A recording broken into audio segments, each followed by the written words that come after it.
We as India, we are chasing semiconductor, but I think, semiconductor is chasing India. We all know or we believe that semiconductor market is going to double from say 550 billion or so to a trillion. Oh yes. There is a massive talent deficit all over the world. If you advertise for 1,000 engineers, right? 10 lakh engineers will show up for interview, right? No other country will have that. Talent development here in India and workforce development is going to be powering the talent of the future insofar as the world is concerned. We will have trained people coming out, right? But we must be able to keep them in India to grow Indian products. Oh yes. Right? That is the challenge. Do you think that the kind of money are enough, or the private sector now needs to step in? But don't look at every thing as a ROI, IRR. This is a community, right? We need to build a community. These people are living in our community. These are the geniuses who are there in this our community. Adopt them.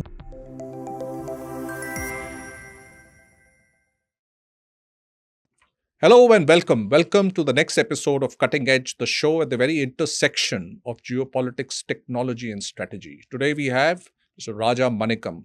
Mr. Raja Manickam has graduated from the Indian Institute of Technology, Kharagpur.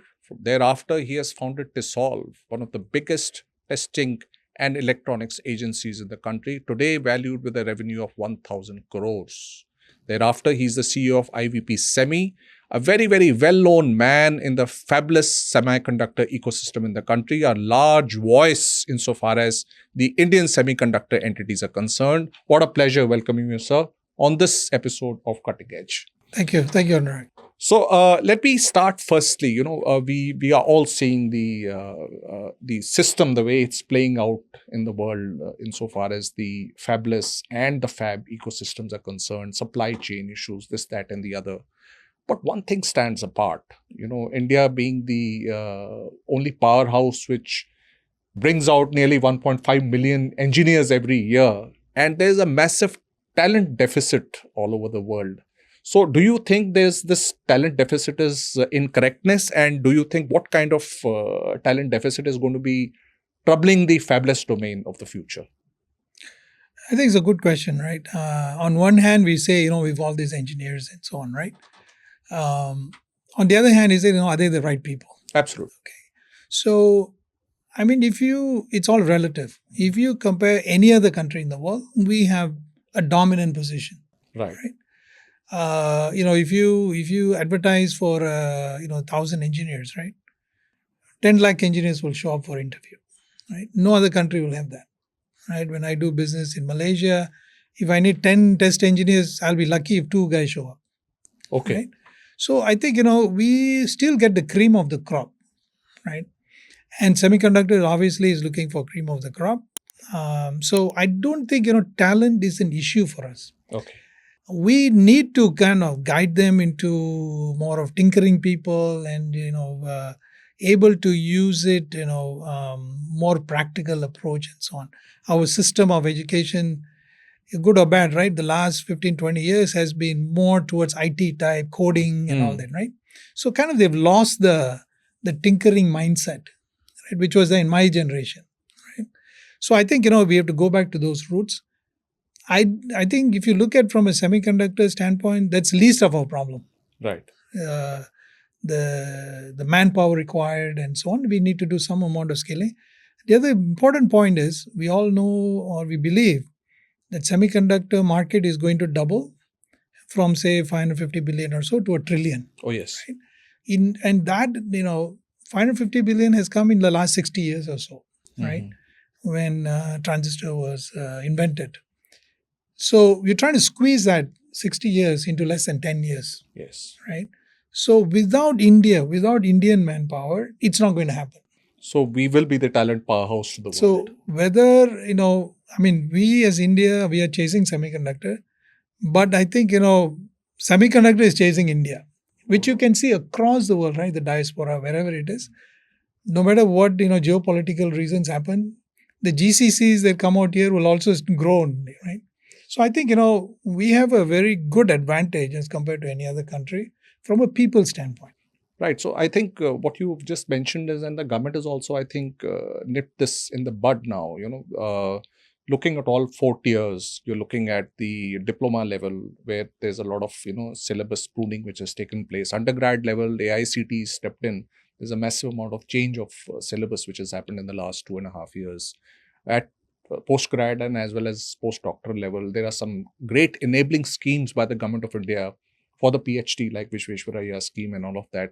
So I think, that target of talent development here in India and workforce development is going to be powering the talent of the future insofar as the world is concerned. So I think I should not be very wrong in assuming this. No, I don't. Government has done a great job in this, and plus, one of the things is, we are more capitalistic than most people think we are. Our private institutions, they know where the money is. Right? Yes. So they'll change the syllabus and all those things. So just like IT, right? Everybody started in IT, engineering and all that. So I think we will pivot to this, right? The question is this: we will have trained people coming out, right? But we must be able to keep them in India to grow Indian products. Oh, yes. Right? That is the challenge.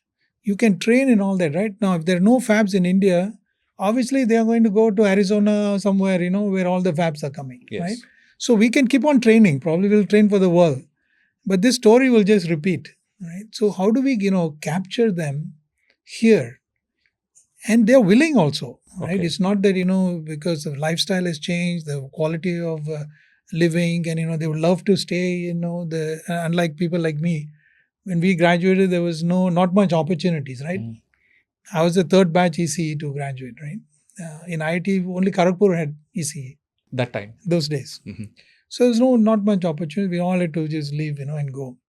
But there is opportunity. So the question is, we need to quickly build the ecosystem so that we can absorb all these people to become productive and they have opportunities within India.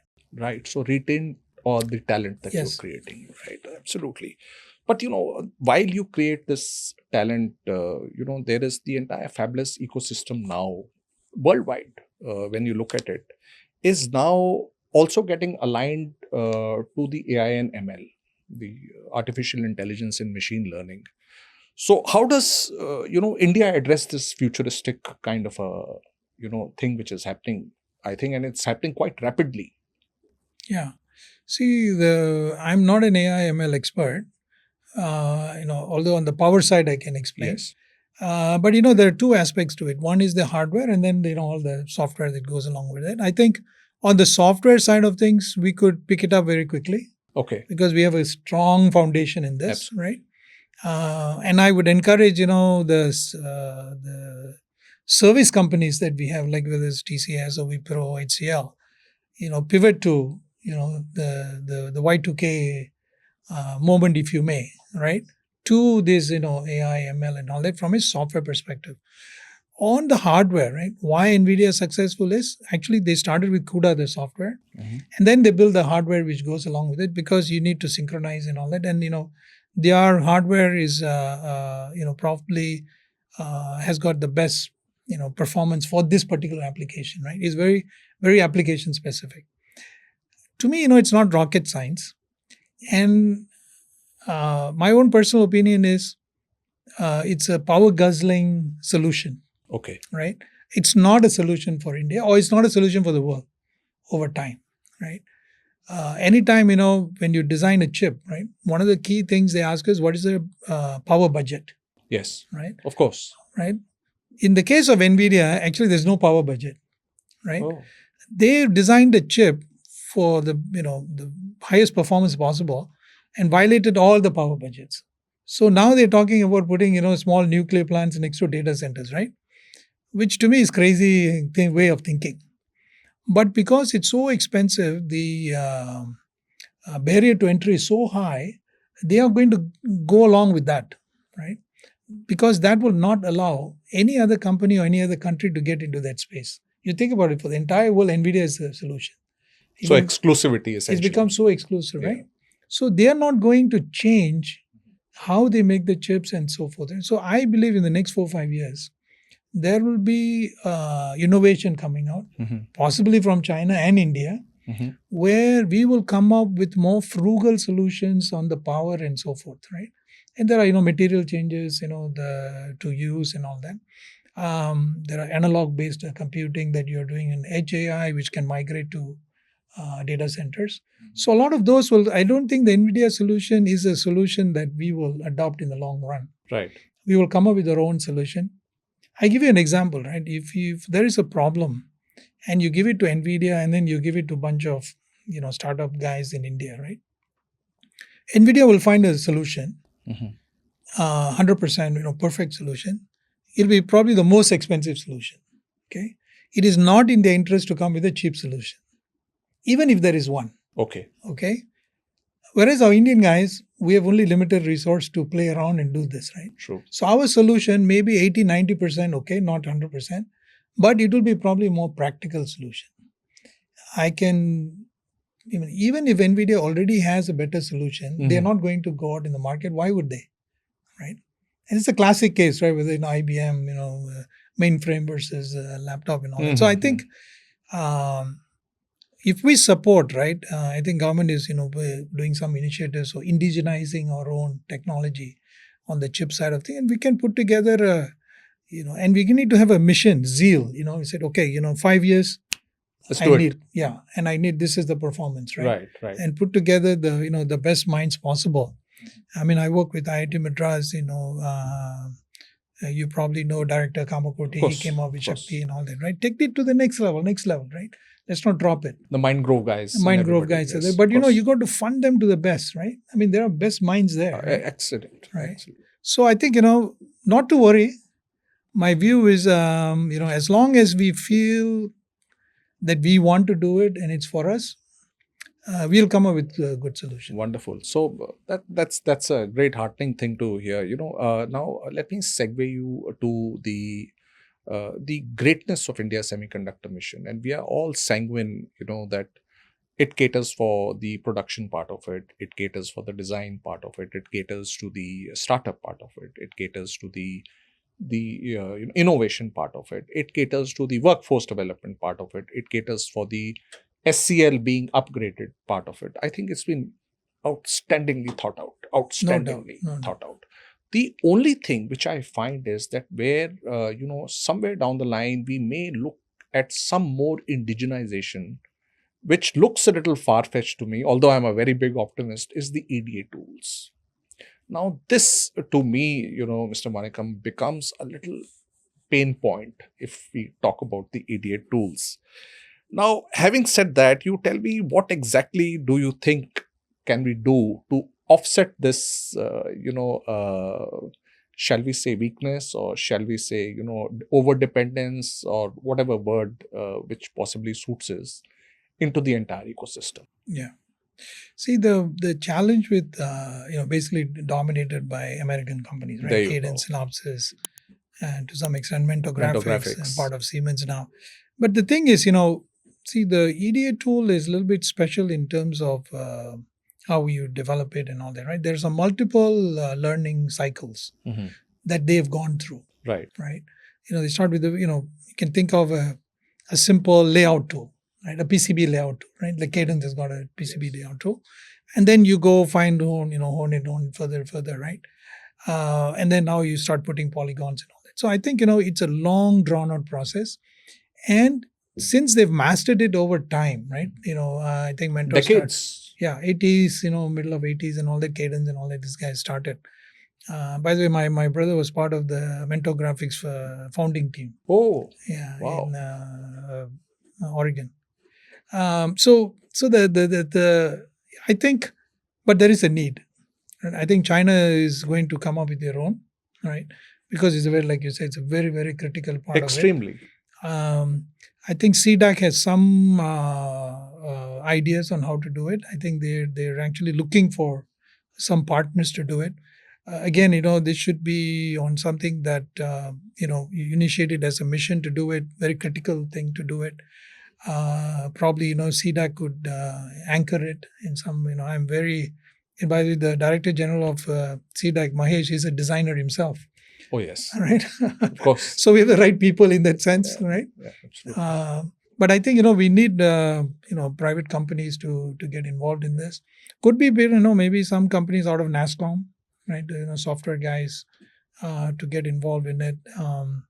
But certainly, it's doable. It's a lot longer process, but something like, we should get to do it. To do it. But, Yeah. when you look at the, OpenAI tools which are available now, do you think they can fill in the gap at some stage in time? Yes. I think certainly, one of the first things that's going to get highly automated and, you get 70-80% of your work done in design, right? So I'm sure, all these layout tools and all that could be done a lot better with the AI. But there'll be about, 10-15%. That's it. That needs to be fine-tuned and so on. So, yeah. So, whether Semiconductor 2.0, in my opinion, is every aspect of it is going to change. Yes, I think so too. But now, when you look at the fabless ecosystem in India, let's look at the fabless ecosystem in India when we are looking at the indigenous fabless ecosystem. There are so many startups. There are some startups now moving into the MSME, role as in terms of their funding, in terms of their evaluation, etc., etc.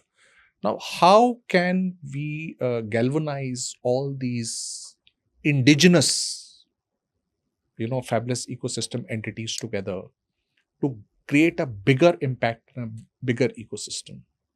Yeah. This goes to my heart because, one of the things I started TESSOLVE was to create the ecosystem for startups. Absolutely. Indian startups. Yes. But unfortunately, this was, 15, 20 years ago. There were not many startups and there's no money funded and all that. So, ended up becoming a service company for the usual suspects. Yes. Okay. But, the purpose was this, right? Right. Because I saw the ecosystem in Silicon Valley and I wanted to create it. Right. So that a bunch of, designers could get together and create a product, right? So I think, now 2025, we are certainly in a different space. There is this DLI and all that, like you mentioned. I think government has done a wonderful job in terms of very well thought through. Very. They have covered almost every aspect of it, right? Kudos to them. I believe, the private sector needs to step up and support this and build this up. So I'll tell you, see, I myself go through a startup pain, right? And I work with a lot of startups. See, they need a lot of mentorship. Right. When I say mentorship is not, just telling them what to do or something, right? We have a lot of, successful companies, family companies, very large companies. My view is, adopt a startup, right? If you are doing 1,000 crores, 2,000 crores, pick a startup, right? Which may be in your line or whatever it is, right? Let's say, just for example, right, let's say TVS Motors, right? They could adopt a startup that is into, the next generation batteries or, some kind of a motor control, maybe induction motor versus so that we can avoid the permanent magnets, right? But don't look at it from an ROI standpoint. Yeah. Right? Everything shouldn't be ROI.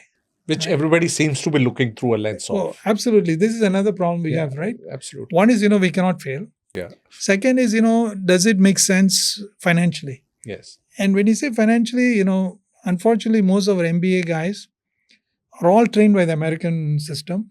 They become cookie cutters. They know all the spreadsheet. Plug the numbers. Oh, it doesn't make ROI. Right? Now, if they'd done the same thing to TESSOLVE, and which I tried to find funding when I first started, they said, hey, this is ridiculous. We will never fund it. This is 2003. 2003. Right. And by the way, the guy who said that is the guy who did the due diligence when I sold the company to Hero, and he thought this is a great company. And just last week, that is 2016, 2025, it's been valued at $545 million, right? Oh. So imagine the guys who started, right? So, some of them will fail, but some of them will be okay. But it doesn't matter, right? I mean, when you're, you've got turnover of 2,000, 3,000 crores, right? And you're highly profitable. Most Indian companies are very profitable. But taking that attitude of, hey, this is a community, right? We need to build a community. These people are living in our community. These are the geniuses who are in there in this our community. Adopt them, right? It's just like, you would your children, right? If your child was a genius, right? You would, put some, effort in, building that Absolutely. talent. So I think that is one of the things that is missing, I think, which I learned this in the US, by the way. Right? Why, you look around Seattle, right? Mm-hmm. There is an ecosystem, and that's where, Microsoft, and all these guys started, because there was a lot of the local community guys who was doing some real estate or, coffee shop or something, right? Who were, wealthy people. They funded a lot of this. So it was a grassroots approach. And here, everybody talks about semicon, right? But don't look at every thing as a, ROI, IRR, right? Look at it as the passion that these people are showing. Absolutely. Right? So when I see all these startups, right, they're not getting that much money. They're not getting 1,000 crores or 10,000 crores like what Tata's or CG Power and all that get. They get some money now, and that too they have to go through a process. But they have the fire in them, right? Yes. So support that, right? So I would say, the local people, the local industries, could be the, mentors for them, and they bring some business acumen with them. Oh, yes, right? they do. Whether you were TVS or, anybody, right? So they bring that for them. So that's what I call mentorship. So, there are two things, very important things, our viewers must understand: adopting a startup, which is critical, and then, of course, the funding part of it, and not look only at ROI. But what I again go back to the great policies which have been created and, curated by the India Semiconductor Mission. Let's look at it, DLI, since we are talking about the Fabless entities. Now, do you think that, the kind of money, we'll not go into the metrics of money which are being allocated by the government are enough, or the private sector now needs to step in and do parallel funding so that, A, the corpus is bigger, B, the reach is bigger, and C, there is chance to fail. Yes. You need to fail. Yeah. So do you think there's a case in point to do this? Yes, absolutely. In fact, we're also promoting this with Meiti and so on. Right. Where, you split the kitty, right? The DLI is basically a grant. Of course. There is no equity, which is a good thing. And they do some certain amount of vetting before, they put the money. What we are saying is, in that kitty, maybe 50% of that, you become an LP in a, in a fund, right. Private equity or whatever fund, which with very strict guidelines on what the private equity can invest. Right? It should be semiconductor or semiconductor related ecosystem, things like that. But within oversight. Within, the private equity will handle that. Right. Okay. Right. Okay. Because the government in that situation will become an LP in there, right? So they don't get involved in at all, the board meetings and this or whatever, right? Because then, there's a lot of skepticism by, people that the companies, the moment government comes in and, they start to meddle with it or, and they're very uncomfortable. They start micromanaging and this will happen. But this gives you two things, right? One is, the high risk part of it is handled by the government. And because that high risk is, so now the risk level, has been mitigated to become lower. Now the private sector, guy co-invest, right? Let's say, government put 20 crores. Right. These guys can decide is, okay, I can put 10 crores or 15 crores or maybe even 30 crores, right? Depending on what he sees in that company. Correct.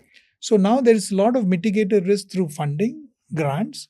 Now this guy goes in with equity. He's not giving free money. Now he will make sure. He will help them to go to market and all that. Private equity will always make money. Of course. All right. So it, it's a win-win in that situation, right? So this is one of the reasons, we believe having them involved is a good thing, right? And if you ask them to get involved at a very early nascent stage, they will not, right? Because they say, there's a bunch of designers. They can design, but they can never sell the product. Okay. Right. So I think, this is another way. And like you said, right, let's say in a fund, let's say 10,000 crore private equity fund dedicated to this, private equity, and maybe 3,000 crores of that could come from as an LP from the government.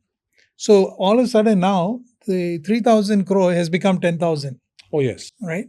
Mathematically. So basically, the risk mitigation is initially taken by the government grant. And then depending on the TRL stage and depending on the product and depending on various other things, the private sector gets in and takes it and covers the last mile. So I think that is a formula for great success in times to come. With so many of our own doing so many things outside. So let's hope, this things, gets into the grain of the system and there's something more that we can see. So in addition to that, do you think there needs to be more incentivization of fabless entities in India in some manner or the other? See, there are already a lot of fabless companies, in various stages of doing, a couple of problems, right? One is, some of them are in the brink of, not making payroll for the next month. Right? It's mostly payroll and all that, right? There's a bunch of ones like that. So there should be some way to look into this. Look, they've come this much. Yes. Right? And, they die, just 3 months before they can, show something. Right? So this is a very classic case of startups, right? They're all the way, right? They struggle, they put their house mortgage, they sell the wife's jewelry, whatever, right? And then just before they can, get the, they just die, right? Because of the 1 crore, 2 crore, 3 crore that they can't get. So that could be something that, government or, some organizations say, look, really, let's give them one shot, right? I mean, couple of crores is not a big deal. Just to keep them alive to get to that. So that's one area I see. Right, because a lot of them, are not very savvy about, managing cash flow and all those kind of things. They're very frugal, by the way, right? Our rupee goes a long way as compared to a dollar. Dollar in Silicon Valley, right? So I think that could be some area that they can help. The other area, as I said, right, when you are designing, everything is under your control, right? You have your own team and all that, right? So it's kind of secular and you protect it, right? The moment you tape out, you are dealing with Taiwan or Japan and then packaging, you different cultures. There's a pricing issue, you're not aware. Yeah. Then, the timing, right? Depending on, where you are, right? They may give you 6 months, before you, and 6 months, is huge, and you finish your design and you're like dying to see, it works, right? And then the guy says, look, I'll give you 6 months, right? So there's a lot of this that the individual companies cannot handle and they don't have that expertise to handle. Okay. Right? So people like me who've been in this, I've been to Taiwan, 40, 50 times in my life, right? I've carried wafers, when I was working for National and all that. We will design and then I'll go overnight to pick up when the wafer comes out so that we can, quickly do the debug, right? Correct. We couldn't even wait for the, shipment, right? So we'll hand carry it back, right? Hand carry it? Yes, hand carry one wafer back. Oh, okay. Because we want to see whether, the results and all that. So that's how, because you would have spent, $10, $15 million in design, right? Mm-hmm. This one step will tell you whether it works or not. Of course, right? Of course. So I think, there again, right, especially with the India story today, there are many companies outside of India, whether Taiwan or Japan or friendly countries, who are, interested in working with us. Okay. So government could, flex a little bit. Okay. Right? And I think a government also should be a little bit bold enough to do it. Oh, it is bold. It's right. Very bold. Should say, look, hey, look, we have a huge market. Right? Where do you have Taiwan? Where do you have a market? Right? Yeah. And you are getting kicked out of China for various reasons. The large market outside of China is us. Yes. Right? So I think, there's a big, if you can tie it up and saying, okay, they guarantee certain things, right? Okay, right. We'll guarantee we'll take, 100,000 wafers a year, right? Think about it. On average, is $2,000 a wafer. 100,000 wafers is not a big deal for government to say, right? Let's say we use up 50,000 in the whole year, doing all this. It's okay, right? So something like that, right? Something like that. Right? So, but you believe that for a fabless startup today, there are manufacturing and foundry bottlenecks? Significantly. Okay. essentially in both in terms of pricing as well as the time. Basically, Pricing, the time of time, tape out. understanding the process where they need to tape Right, out. right. See whether, should we do 28 or 40, and then which are the critical layers versus. It's a lot of process knowledge is not there. Yes, it's not there. Right? And that is why, MediaTek and all that is successful, because they have more process engineers. Right? Our startups have only designers. Yeah, designers. Right? Exactly. The moment you get process, we like fish out of water. Oh yes, of Right? course, absolutely spot on. I think that's a very, very important part which you just mentioned. But now in this Trump era, to end this, because these days the flavor of the season is Donald Trump.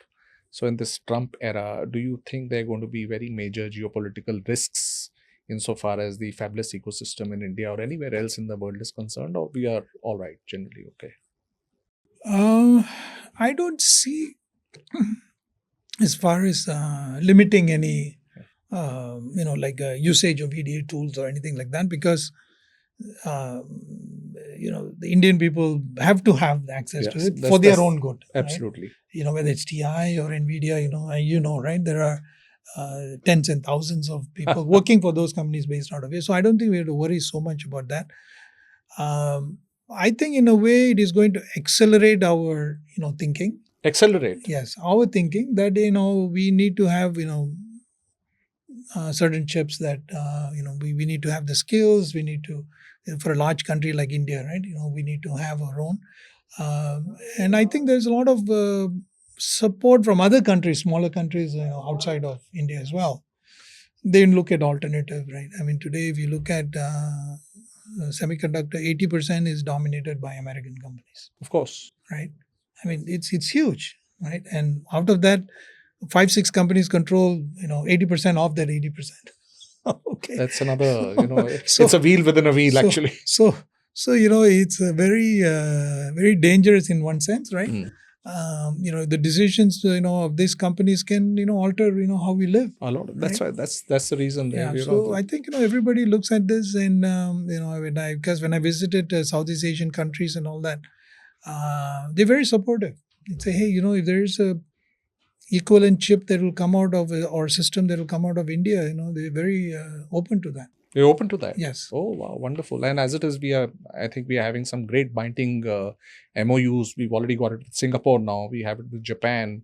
So I think, geopolitically, we also may give a little more impetus to regional players as compared to transatlantic beyond a point. I think it'll hold us good, essentially because of culture and connectivity, which both are generally more or less the same. Yeah, so I'll tell you one...